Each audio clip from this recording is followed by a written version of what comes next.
Coucou tout le monde. Alors aujourd'hui une petite vidéo, ça faisait un moment, vidéo qui n'intéressera sûrement pas tout le monde parce que je vais parler de la grossesse, puisque pour ceux qui ne le savent pas, c'est mon cas. Je suis actuellement à 6 mois de grossesse plus une semaine. Voilà, je préfère compter en mois plutôt qu'en semaines parce que c'est plus concret pour moi tout simplement. Alors, du coup, je m'excuse un peu pour la tête que j'ai, hein. Mais voilà, au bout de 6 mois de grossesse, on est sans doute un peu fatigué. Donc voilà. Le sujet de cette vidéo, en fait, c'est comment communiquer avec l'âme de son bébé et puis aussi savoir ce qui lui fait du bien à ce bébé qui est, pour certaines, actuellement logé dans votre ventre. Donc, on va commencer par la première partie, comment communiquer avec l'âme de son bébé. Donc, j'ai pris 2-3 notes que je vais regarder de temps en temps. La première des choses, c'est en fait se relier à son corps, tout simplement, puisque quand on se relie à son corps, quand on est à l'écoute de ce dernier, on est aussi davantage à l'écoute de toutes les sensations qui s'y passent et ainsi de toutes les manifestations de son bébé à l'intérieur. Donc la première des choses, effectivement, ça a l'air de rien, mais se relier à son corps, être à l'écoute de ce qui s'y passe, c'est une des premières choses les plus importantes, puisque si on ne fait pas attention à ce qu'on ressent à l'intérieur, forcément on sera aussi moins attentif aux signes et aux mouvements de notre bébé.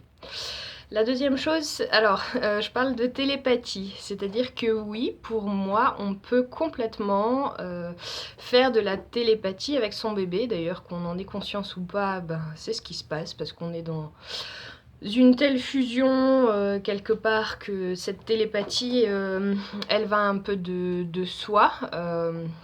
C'est même beaucoup plus facile de communiquer comme ça avec l'âme de son bébé qu'avec certaines personnes qui nous entourent. Et j'ai remarqué pour ma part qu'effectivement, si je lui parle dans ma tête, il répond automatiquement. En fait, ce bébé, tous les bébés sont extrêmement sensibles, sensitifs.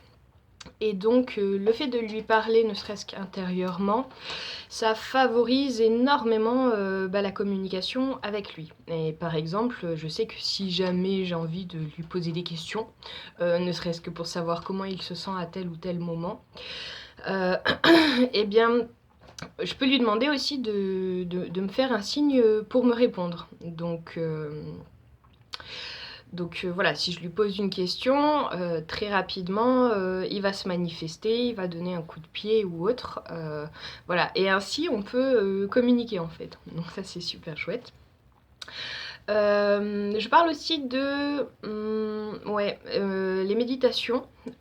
C'est quelque chose que je fais quotidiennement, des méditations où je me mets en lien avec lui. Je peux utiliser des méditations guidées comme je peux faire des méditations seules. Et en fait, comment dire, c'est pareil, ça favorise énormément le contact, la communication avec lui, parce que du coup, dans ces moments un peu privilégiés, où on est soi-même en totale décontraction, ça permet au bébé de se manifester plus facilement, et puis de nous envoyer des messages s'il en a envie.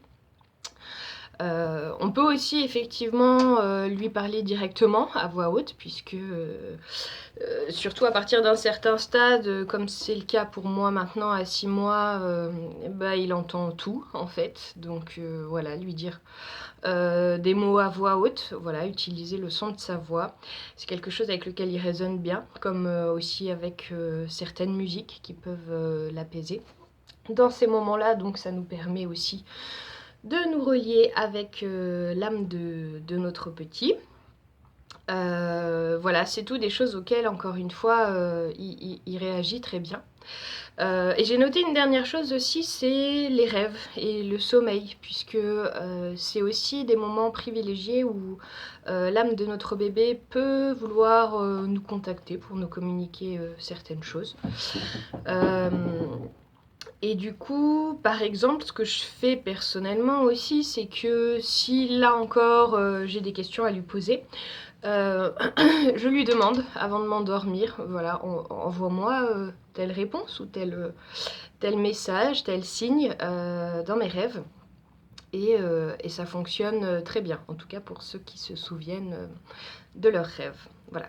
Donc tout ça, c'est vraiment des petites méthodes, des petits conseils très simples en fait, pour arriver à communiquer avec l'âme de son bébé. Et puis ce que je voulais aborder aussi brièvement aujourd'hui, c'est, comme je le disais tout à l'heure, qu'est-ce qui lui fait du bien en fait à ce bébé dans votre ventre. Forcément, je pense que ça étonnera personne.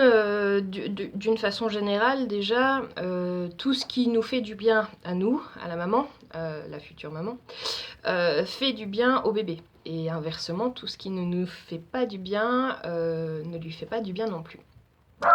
Donc, je trouve que la grossesse, c'est quand même un moment privilégié aussi pour être encore plus à l'écoute de soi que d'habitude. Et donc être aussi plus à l'écoute de qu'est-ce qui nous fait du bien à nous pour pouvoir transmettre ces bonnes vibrations à son bébé. Donc en ça, ce que j'ai relevé en quelques petits points, c'est déjà marcher dans la nature. Alors, je sais que y a beaucoup de femmes enceintes pour qui, au bout d'un certain temps, ne serait-ce que marcher, ça devient difficile. Se mouvoir, c'est douloureux. Je le sais d'autant plus que moi-même j'expérimente pas mal des douleurs au niveau du dos notamment. Mais d'expérience, je vois que même marcher 30 minutes dans la nature, c'est quelque chose qui aide aussi à soulager ces douleurs. Et c'est quelque chose qui fait du bien au bébé. Le mouvement, mais alors, pas n'importe quel mouvement bien sûr, il ne s'agit pas de piétiner toute la journée, d'être debout tout le temps. Voilà, c'est vraiment le fait de marcher au grand air en fait. Voilà, donc ça c'est quelque chose qui fait du bien à la maman et c'est quelque chose qui fait du bien au bébé. Dans le même élan, le yoga, donc il existe bien entendu des formes de yoga pour femmes enceintes qui sont très très bien, qu'on peut faire à tous les stades de la grossesse. Mais voilà, aussi la relaxation, le massage, l'automassage, tout ce qui là aussi nous met en lien avec notre corps.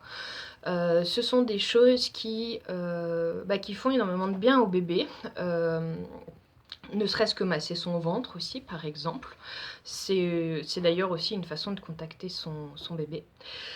Enfin voilà, tout ce qui est de l'ordre du mouvement doux, avec par exemple aussi des exercices à la piscine, des exercices avec la sage-femme.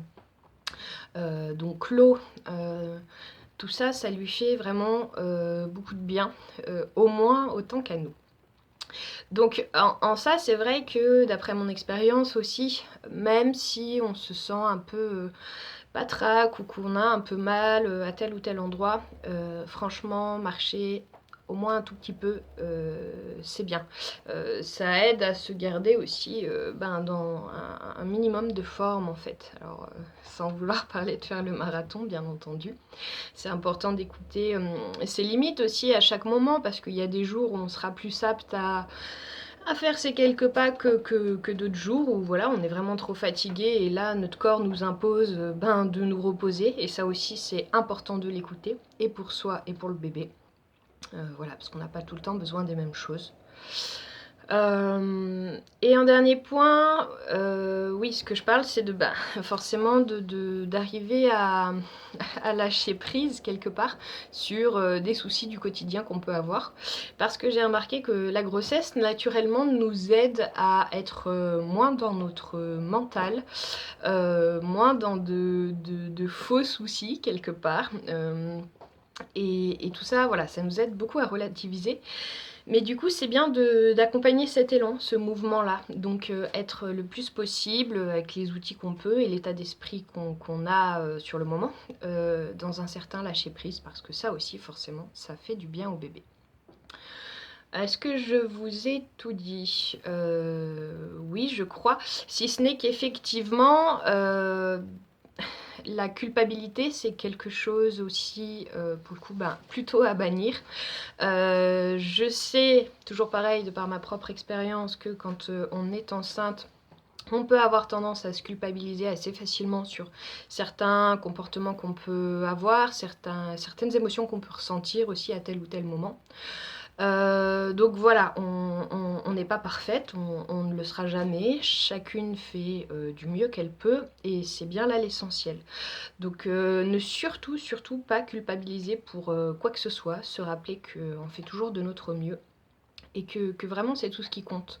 La culpabilité, c'est quelque chose qui ne nous fait évidemment pas du bien à nous, mais par répercussion ne fait pas du bien au bébé non plus. Voilà. Donc je pense que j'ai à peu près fait le tour du sujet pour ce matin, brièvement. Je verrai si j'approfondis un peu tout ça plus tard. En tout cas, que vous dire de plus? Je vous souhaite à toutes une super grossesse. Si jamais vous avez envie de me faire un retour suite à cette vidéo, c'est bienvenu. Et puis je vous envoie plein d'amour, plein de lumière pour vous, pour votre bébé. Et puis à bientôt. Belle journée.